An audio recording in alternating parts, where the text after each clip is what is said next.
Bismillahirrahmanirrahim. Assalamualaikum warahmatullahi wabarakatuh.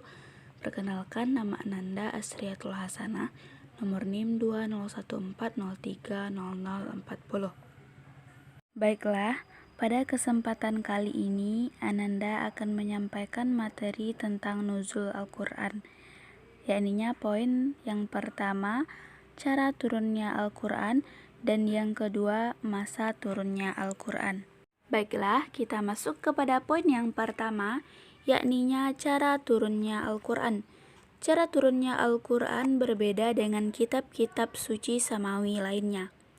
Kalau kitab lain turun secara sekaligus kepada para nabi dan langsung disampaikan kepada umatnya, Al-Quran turun secara berangsur-angsur. Perbedaan cara turunnya ini sempat dijadikan alasan oleh kaum Yahudi di masa Nabi untuk mempertanyakan kebenaran Al-Quran. Allah Subhanahu wa Ta'ala menjawab dalam surah Al-Furqan ayat 32 yang artinya, "Kenapa Al-Quran tidak turun sekaligus?" tanya mereka. Lalu Allah menjawab, "Demikianlah supaya kami perkuat hatimu dengannya dan kami membacakannya secara tartil." Dan Allah juga menjawab dalam surat Al-Isra ayat 106 yang artinya, "Dan Al-Quran itu telah kami turunkan dengan berangsur-angsur agar kamu membacanya perlahan-lahan kepada manusia dan kami turunkan bagian demi bagian."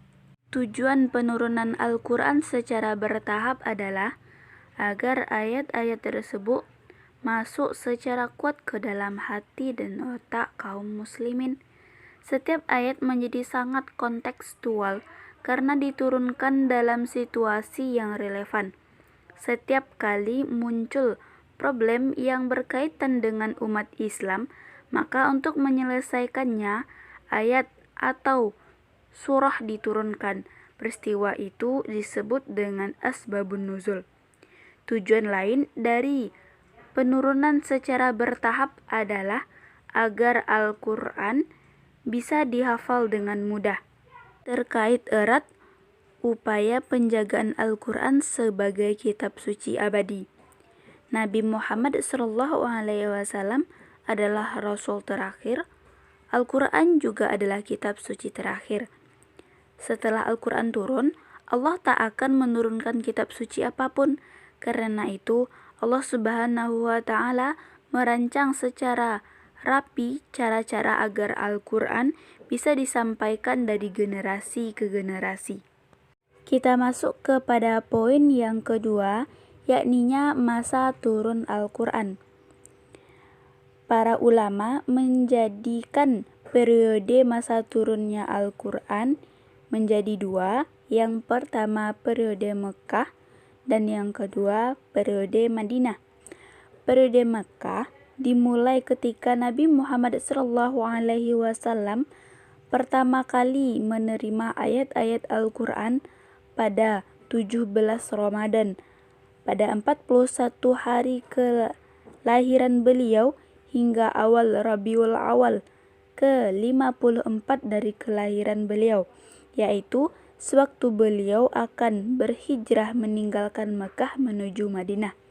Dan periode yang kedua, periode Madinah, dimulai sejak Nabi Muhammad SAW berhijrah ke Madinah dan menetap di sana sampai dengan turunnya ayat terakhir pada 9 Zulhijrah tahun ke-10 dari kelahiran beliau.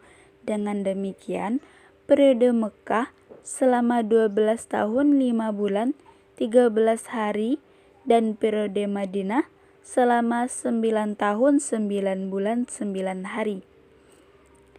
Mungkin hanya itu yang dapat saya sampaikan. Jika ada kata-kata saya yang salah, saya mohon maaf. Ihdinas syiratal mustaqim. Assalamualaikum warahmatullahi wabarakatuh.